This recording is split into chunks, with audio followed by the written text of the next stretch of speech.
মানুষ সামাজিক জীব। মহান আল্লাহ তাআলা আমাদের সৃষ্টি করেছেন কিছু দায়িত্ব পালনে। আমাদের জীবন এবং বেড়ে ওঠা একাকী সম্ভব নয়, সংঘবদ্ধভাবে সমাজে বসবাস করাই আমাদের মৌলিক বৈশিষ্ট্য।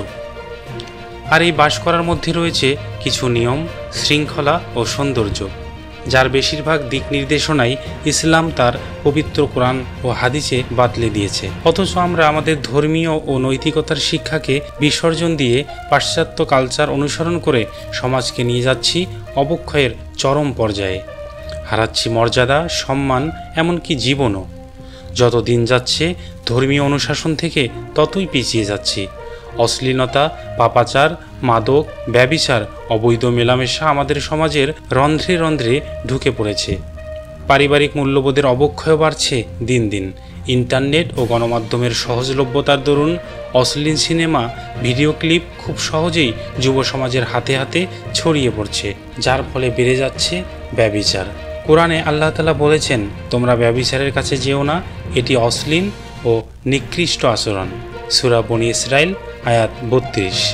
সংঘ নির্বাচনে ভুল করার ফলে আমাদের সমাজের উঠতি বয়সী তরুণরা যাচ্ছে বিপথে। পরিবার তার দায়িত্ব পালনে হচ্ছে ব্যর্থ। সন্তান কোথায় যায়, কার সাথে মিশে, এসবে মনোযোগী হতে ভুলে যাচ্ছে আমাদের পরিবার, যার ফলে হয় অসৎ সঙ্গে সর্বনাশ। উত্তম বন্ধু নির্বাচন করা ইসলামের অন্যতম শিক্ষা। সৎ ও বিশ্বস্ত মানুষকে বন্ধু নির্বাচনের আহ্বান জানিয়ে আল্লাহ তাআলা বলেন, হে ঈমানদাররা, আল্লাহকে ভয় করো এবং সৎ, সত্যবাদী ও বিশ্বস্ত ব্যক্তিদের সঙ্গী হও। সূরা তাওবা আয়াত ১১৯। এজন্য মা বাবার উচিত সন্তান বড় হলে তার সঙ্গে ঘনিষ্ঠ আচরণ করা, বন্ধুর মতো তার মনের খোঁজখবর নেওয়া, সে কার সাথে মিশছে সে সম্পর্কে জানা। এতে করে সন্তানের একাকিত্ব ও অসৎ সঙ্গ তাকে খারাপ পথে নিতে বাধাগ্রস্ত করবে। সামাজিক অবক্ষয়ের আরেকটি অন্যতম কারণ ন্যায় বিচার প্রতিষ্ঠিত না থাকা।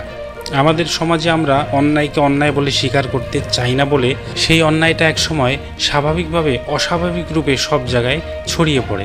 হারাম হালাল, সুদ ঘুষ, অবৈধ মেলামেশা, এসব কিছু বর্তমানে আমাদের সমাজে খুব সাধারণ ব্যাপার হয়ে দাঁড়িয়েছে, যার ফলে বেড়ে চলেছে চাঁদাবাজি, প্রতারণা, খুন, ধর্ষণ।